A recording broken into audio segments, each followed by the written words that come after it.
আসসালামু-আলাইকুম দর্শক, টিউববিপু YouTube channel থেকে সবাইকে স্বাগতম জানাচ্ছি। ইউটিউবের পক্ষ থেকে গুগল অ্যাডসেন্সের পক্ষ থেকে যে আপডেটগুলো আসে আমি চেষ্টা করি সবার আগে আপনাদেরকে দেওয়ার জন্য। গতকালকে গুগল অ্যাডসেন্সের পাবলিশার থেকে নতুন একটা আপডেট চলে এসেছে এবং আজকে আমি আপনাদেরকে ওই আপডেটটা দেওয়ার জন্য এই ভিডিওটা তৈরি করা। আপডেটটা পুরো ভিডিওতে ডেলিভার করার চেষ্টা করবো আর আপনাদের সাথে থাকবো আমি বিপ্লব হোসেন ফ্রম টিউববিপু। চলুন শুরু করা যাক। ভিডিও শুরুতে একটি কথা না বলে নেই, আপনারা যদি আমাদের চ্যানেল নতুন দর্শক হয়ে থাকেন অথবা এখনও সাবস্ক্রাইব না করে থাকেন তাহলে please hit the subscribe button, কেননা গুগল অ্যাডসেন্স এবং ইউটিউব রিলেটেড আপডেটগুলো আমরা সবার আগে দেওয়ার চেষ্টা করি। তো আপডেটটা হয়েছে এমন, আমরা অনেকেই আমাদের ওয়েবসাইট তারপরে ইউটিউব চ্যানেলের জন্য গুগল অ্যাডসেন্সে যে অ্যাডগুলো ইউজ করি বা অ্যাড কোড ইউজ করি সেগুলো কিন্তু কাস্টমাইজ করে ইউজ করতাম। আমরা অনেকেই কোনো অ্যাড আমার পার্সোনালি পছন্দ না হওয়ার কারণে আমি ওই অ্যাডগুলো ব্লক করে দিতাম, কোনো অ্যাডগুলো সিপিসি কম হওয়ার কারণে আমি ব্লক করে দিতাম এবং আমার ওয়েবসাইট এবং ইউটিউব চ্যানেলে সেই অ্যাডগুলো বসাতাম আমি বা এই অ্যাডগুলো রাখতাম যেগুলো সিপিসি হাই।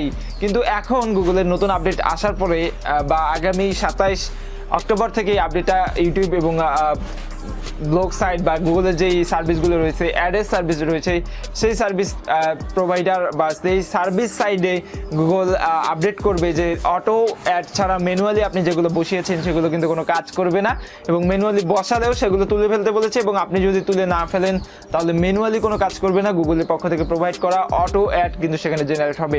আমি আবারও বলছি, আপনারা যারা অ্যাড ব্লক করে রেখেছেন বা বিভিন্ন ভাই সিপিসির অ্যাড আপনার ওয়েবসাইট অথবা ইউটিউব চ্যানেলে রেখেছেন তাদের জন্য আগামী 27 অক্টোবর থেকে আবারও গুগলের অটোমেটিক যে অ্যাডগুলো গুগল যেটাকে বেস্ট মনে করবে আপনার ওয়েবসাইটের জন্য বা আপনার ইউটিউব চ্যানেলের জন্য সেগুলো প্রোভাইড করবে।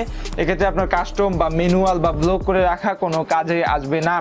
আশা করি আপডেটটা আপনারা বুঝতে পেরেছেন এবং আপনার যারা ওয়েবসাইটে এই বিভিন্ন ধরনের অ্যাড কোড জেনারেট করে বসিয়েছিলেন সেগুলো অটোমেটিক করে দেন। যারা ম্যানুয়াল করেছিলেন বা নিজের চেষ্টায় করেছিলেন বা নিজে থেকে করেছিলেন আমি বলবো সেগুলো ডিলিট করে অটো জেনারেট করে দেন, তাহলে সেটাই বেস্ট হবে। অর্থাৎ গুগল এমনভাবে সিস্টেমটা আপগ্রেড করতেছে যেটার ফলে আপনার বেস্ট সিপিসিওয়ালা বা আপনার কান্ট্রি অনুযায়ী বা আপনার কন্টেন্ট অনুযায়ী বেস্ট যেগুলো অ্যাড হবে সেগুলো কিন্তু গুগল শো করাবে। তো আমি চেষ্টা করলাম এই ভিডিওতে পুরো বিষয়টি আপনাদের সামনে তুলে ধরার জন্য।